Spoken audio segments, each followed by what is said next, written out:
La recherche du meilleur altcoin sur lequel investir n'est jamais finie. On est donc reparti pour la deuxième partie du top 10 des altcoins à suivre en 2021. Si vous n'avez pas encore vu la première partie du top 10, je vous invite à aller la regarder avant de revenir sur cette vidéo. Je vous mets le lien en description. Comme je vous disais dans la première partie, j'ai dû faire une sélection et dans cette deuxième partie, j'ai choisi de vous présenter des petits projets et des projets qui sont au cœur de l'actualité pour les prochains mois. Bonjour et bienvenue sur Cryptomania.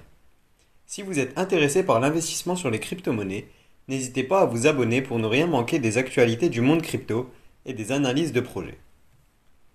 Pour en revenir à la vidéo, le sixième projet du top 10 est un de ceux avec le plus de potentiel pour les mois à venir.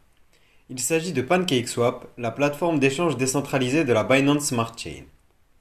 PancakeSwap, qui est étroitement relié à Binance jusque dans ses développeurs, s'est installé en à peine 7 mois comme le principal concurrent d'Uniswap. Comment y sont-ils parvenus? En appliquant la stratégie que Binance utilise lorsqu'ils attaquent un nouveau marché. Offrir un service au niveau du marché avec des frais grandement réduits. Profitant de la fenêtre offerte par la congestion d'Ethereum, les dirigeants de Binance ont développé leur blockchain capable d'exécuter des smart contracts, la Binance Smart Chain.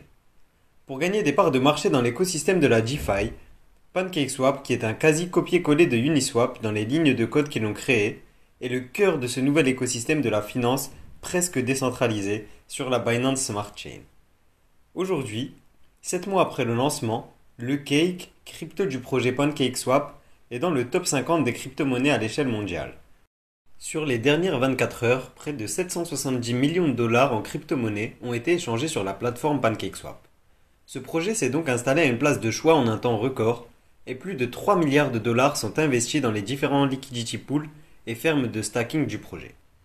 Si j'ai choisi de vous en parler dans la vidéo du jour, c'est parce que ce projet qui a décollé en 2020 semble bien parti pour briller en 2021 également. Il y a un mois, PancakeSwap a annoncé via ce document l'arrivée des prochaines évolutions pour ce projet. Deux d'entre elles m'ont intéressé. La première est la modification des caractéristiques du token Cake. Beaucoup d'interrogations autour du projet PancakeSwap tournaient autour du token, le Cake, qui semblait avoir été clairement négligé dans la première version. Comme pour certaines autres monnaies, il n'y a pas de nombre maximum de cakes émis. Il faut donc un système abouti qui permette de réguler le nombre de cakes en circulation. Dans cette voie, de grandes avancées vont être faites puisque d'après l'équipe PancakeSwap, sur tous les frais prélevés sur la plateforme, une partie sera désormais utilisée pour acheter et brûler des cakes, augmentant mécaniquement la valeur du token. Ensuite, sur la to-do list de l'équipe PancakeSwap, on découvre deux solutions qui vont venir augmenter l'utilisation de la plateforme. Il s'agit des solutions de prêt et d'emprunt, mais aussi des solutions de trading sur des options binaires. L'arrivée de ces deux solutions n'est pas datée, mais devrait voir le jour dans les prochains mois avec l'arrivée de la V2 de PancakeSwap. Avec ces innovations, tout semble favorable pour voir un cake à plus de 40 € en fin d'année.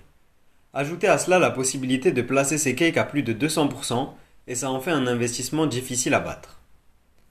Le septième projet intéressant à suivre en 2021 est le projet VeChain. Le projet VeChain est un peu à part dans le monde de la crypto-monnaie. On a une utilisation beaucoup plus concrète de la blockchain dans le but d'améliorer les conditions du commerce international. VeChain a d'ores et déjà une multitude de cas d'utilisation, et je vais revenir sur deux d'entre eux pour que vous compreniez mieux le projet. La revente d'objets de luxe est un des secteurs les plus affectés par la contrefaçon. De nombreuses marques en souffrent, et il est compliqué d'assurer l'authenticité d'un article acheté en seconde main hors des boutiques officielles. Pour résoudre ce problème, VeChain s'est associé à la marque de luxe Givenchy pour mettre des puces RFID sur les produits du catalogue de la marque. En prenant en photo la puce, on est renvoyé directement sur le site internet de la marque Givenchy pour confirmer l'authenticité du produit. La puce permet de stocker toutes les données, des matières premières de production aux différents propriétaires de l'objet. Grâce à la technologie blockchain, toutes les données sont conservées et elles ne peuvent pas être changées ni supprimées. De même, dans le monde de la revente de voitures, les montants ont attiré des personnes mal intentionnées qui n'hésitent pas à abuser des méthodes disponibles. Kilométrage erroné, pièces défaillantes et entretien négligent font partie des vices dont peut souffrir le nouvel acquéreur d'une voiture d'occasion.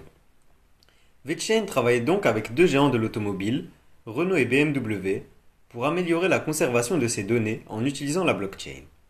Grâce à la blockchain, il n'y aura plus besoin de faire confiance aux vendeurs puisque toutes les données sont enregistrées. On peut savoir quel entretien a été fait et à quelle date. On peut également connaître l'état du moteur et plusieurs autres informations cruciales. Cette technologie innovante devrait être mise en place dans les prochaines années. Pour en revenir au potentiel concret du projet pour cette année 2021 et les années à suivre, voici la raison principale qui me fait croire à un avenir glorieux pour VeChain. Premièrement, VeChain a un partenariat exclusif avec le gouvernement chinois. En effet, le gouvernement chinois est conscient des problèmes de traçabilité et des catastrophes qu'ils peuvent engendrer, notamment dans le domaine agroalimentaire. Les dirigeants ont donc rapidement compris l'intérêt de la plateforme et ont mis VeChain au cœur de leur projet. Par exemple, VeChain est le seul projet blockchain de la China Animal Health and Food Safety Alliance. Ce projet regroupe des grands groupes comme McDonald's, Walmart ou Starbucks pour améliorer l'hygiène agroalimentaire en Chine. Cette exclusivité dans les rapports avec la Chine, leader du commerce international, pourrait offrir une place de choix dans les blockchains à application réelle à VeChain. En effet, on a une blockchain qui a déjà développé des technologies très efficaces, qui travaille avec des groupes parmi les plus importants du monde, comme LVMH, BMW ou EY, et qui a le soutien du gouvernement le plus puissant et autoritaire à l'échelle internationale actuellement. Un combo parfait pour tout exploser dans les prochains mois. Pour les 3 derniers projets du top 10, je vais vous présenter des projets qui sont au-delà du top 100 des crypto-monnaies. Ces projets sont très intéressants parce que c'est là qu'on va retrouver le potentiel pour les plus grosses croissances. Ce potentiel est cependant directement corrélé à un risque plus élevé parce que les projets sont moins utilisés, n'ont pas encore conquis le marché et ne sont pas encore développés de manière optimale. Le premier de ces 3 petits projets que je vais vous présenter est le projet Orion. Orion est actuellement dans une course folle depuis début février.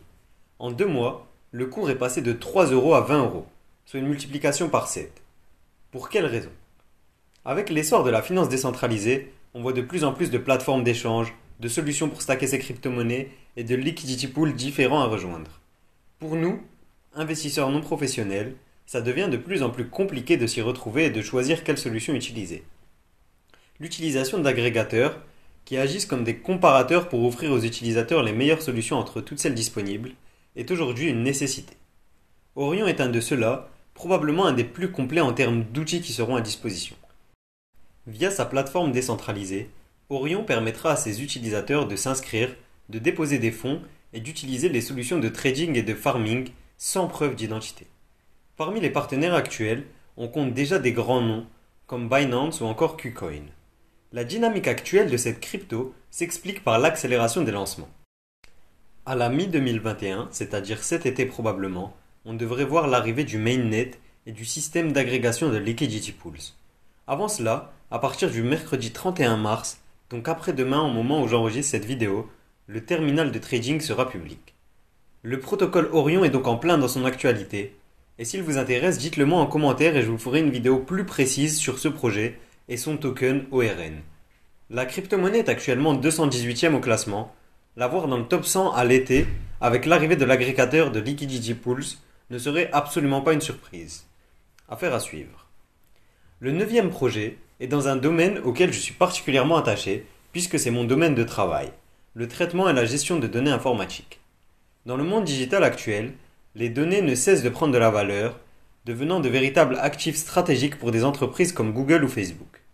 Cependant, ce marché est très inégalitaire, puisque les données sont précieusement conservées par ces multinationales, et donc de nombreux projets qui pourraient les utiliser n'y ont même pas accès. Le projet Ocean Protocol, c'est donc de créer une marketplace pour mettre en relation ceux qui possèdent les données et ceux qui en ont besoin, comme par exemple les chercheurs. Pour cela, Ocean Protocol est une application de la blockchain Ethereum qui repose sur un système de Proof of Authority. La version bêta de cette marketplace est d'ores et déjà disponible. Alors que 2020 était l'année du développement des solutions, 2021 est, d'après la roadmap de l'équipe fondatrice, l'année de l'expansion de la plateforme. Pour mener cette expansion au mieux, l'équipe a d'ores et déjà pensé à plusieurs incitations qui viendront. Des récompenses pour ceux qui apportent des données de qualité, une amélioration du système de stacking, et enfin la résolution du problème des frais de la blockchain Ethereum permettront au projet de continuer son expansion. Aujourd'hui, Ocean Protocol a déjà réglé un problème majeur, celui de la liquidité, puisque sa plateforme est devenue une des principales plateformes de spéculation sur les données, assurant donc une grande liquidité. Avec l'expansion de l'utilisation des données, Ocean pourrait revêtir une place centrale sur l'univers blockchain dans un horizon d'une décennie. Enfin, le dixième et dernier projet n'est absolument pas à négliger pour autant. Il s'agit du projet Ultra, qui est un des projets les plus prometteurs dans l'univers du jeu vidéo, derrière le leader Theta. L'objectif d'Ultra, c'est de créer un écosystème complet sur la blockchain pour permettre aux développeurs de générer plus de revenus, aux joueurs d'avoir de meilleures expériences et aux gamers compétitifs d'être récompensés. Dans le marché actuel de la vente de jeux vidéo en ligne, 10% du marché est contrôlé par les géants de la distribution comme Steam, mais plus de 90% des jeux sont vendus en indépendant. Cette indépendance permet à certaines entreprises de réussir, mais pour la majorité c'est un problème.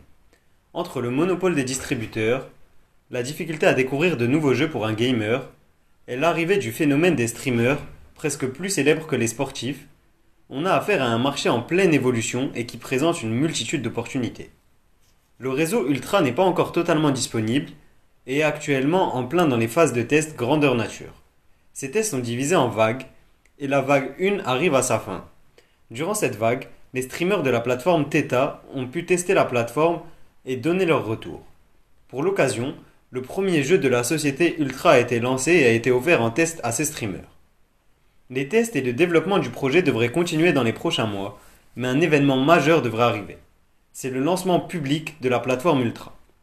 Une fois cette plateforme arrivée, on pourrait voir Ultra littéralement exploser pour se faire une place comme un des piliers du jeu vidéo pour les prochaines années. Connaissant le potentiel de cette industrie, mieux vaut garder un œil, et pourquoi pas un billet, sur Ultra.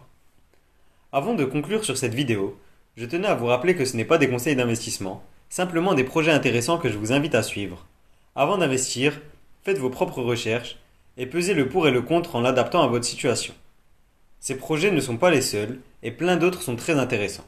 Chacun est libre d'avoir ses idées et de faire ses choix. Si vous souhaitez que je vous présente un des projets plus en détail, dites-le moi en commentaire. Si la vidéo vous a plu, n'hésitez pas à vous abonner et à liker, ça m'aidera beaucoup avec l'algorithme YouTube. C'est tout pour moi, je vous dis à demain pour une nouvelle vidéo.